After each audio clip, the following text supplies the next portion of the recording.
As you know, the scholarship fund is in memory of my grandmother, Sister Essie R Jones, and she wasn't ever officially a member here, but she served at the Harvest when we were at the Y. She loved to sing. If you don't mind, I'm not going to hold you long. I'm just going to say a few words about her. But I'm going to sing one of her favorite songs. Y'all okay with that?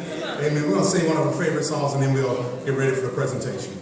Come and go to that land. Come and go to that land. You ought to come and go to that land. Where I'm bound, my Lord, just come and go to that land. You ought to come and go to that land. Come and go to that land. Where I'm bound, and you'll find joy in that land. You'll find joy in that land, and you'll find joy in that land. Where I'm bound, my Lord, and you'll find joy in that land. You'll find joy in that land, and you'll find joy in that land. Where I'm bound, now don't you wanna go to that land? My Lord, now don't you wanna go to that land?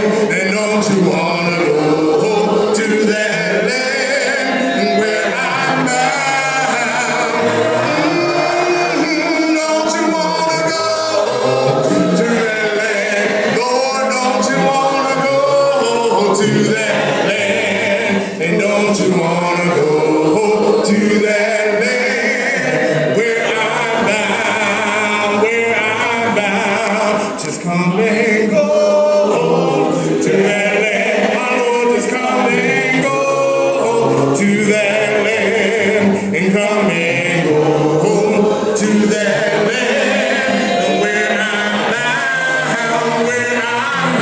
my Lord, just come and go to that land. Why don't you come and go to that land, Lord? Come and go to that land. Where I'm bound. Amen. Amen. That, along with many other songs, were many. That was one of her favorite songs. She has so many. If you knew my grandmother, you knew Sister Essie R Jones. One thing she loved to do at this congregation, and everywhere she went, every congregation she went to visit, fellowships, homecomings, she always wanted to sing. She just loved to sing. And besides the Lord and singing, more than anything, she loved her family. Now, just to give you a little history of the Essie R Jones Scholarship, normally we get up here and just read a bio, and that bio is certainly true. And those things that's in that bio are certainly true, but I want to give you just some personal things of Sister Essie R Jones. She passed in 1997 at 76 years old. And she was just a beautiful lady. It's been almost 20 years now.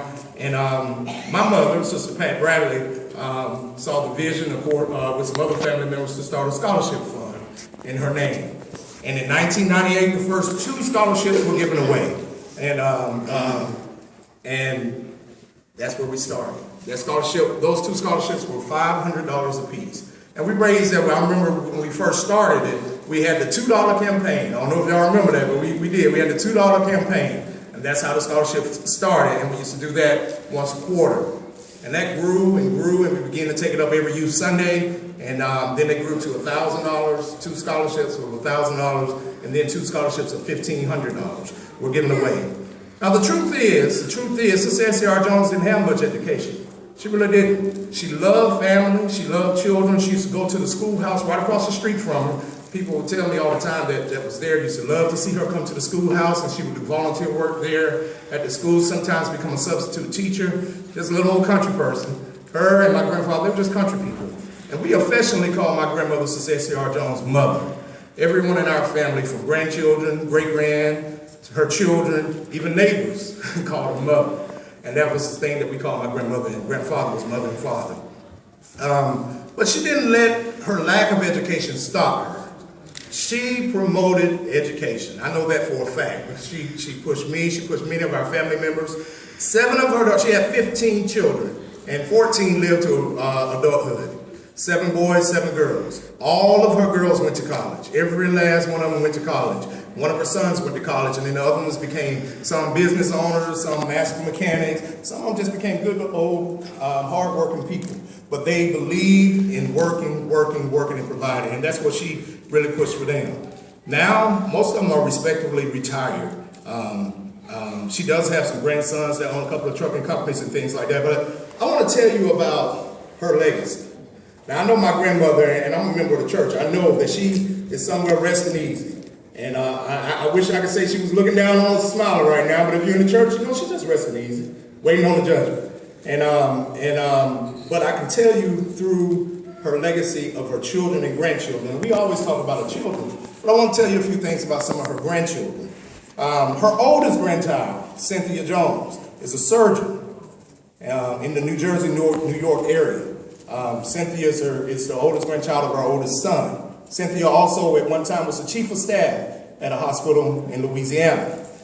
She also has another child, Sonia Finnegan. She has a degree and a master's degree. She is the city leader out in Union City in the Atlanta area.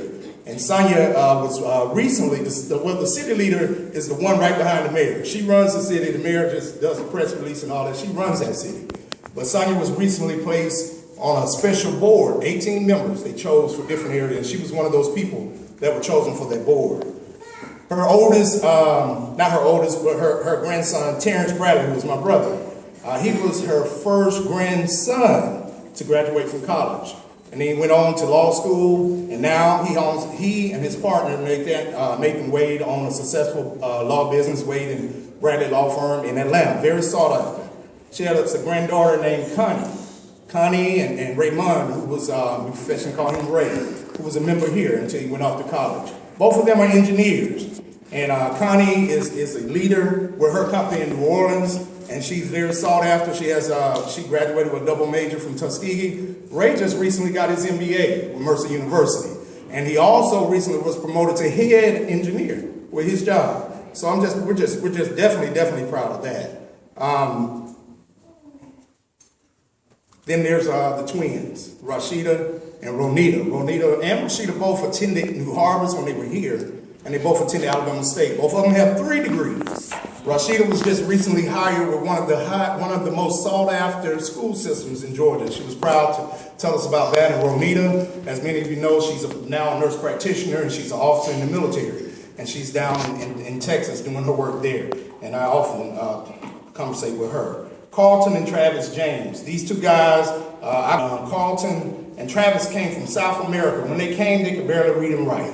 Some of my family members can tell you, they could barely read and write. And they went on, they struggled through school and they made it, they graduated. They went on to the military. Travis became one of the head Marine recruiters in the Alabama, Georgia, and Florida areas. And Carlton, both of which are retired now. Carlton went from enlisted to officer in the Navy. He just recently accepted a job at the VA hospital up in Chicago, so we're definitely proud of that. And then Tracy Carter, who's also a recipient. Tracy Carter at one time attended New Harvest, and she went on to graduate from Alabama State and was working on her master's before she died a couple of years ago.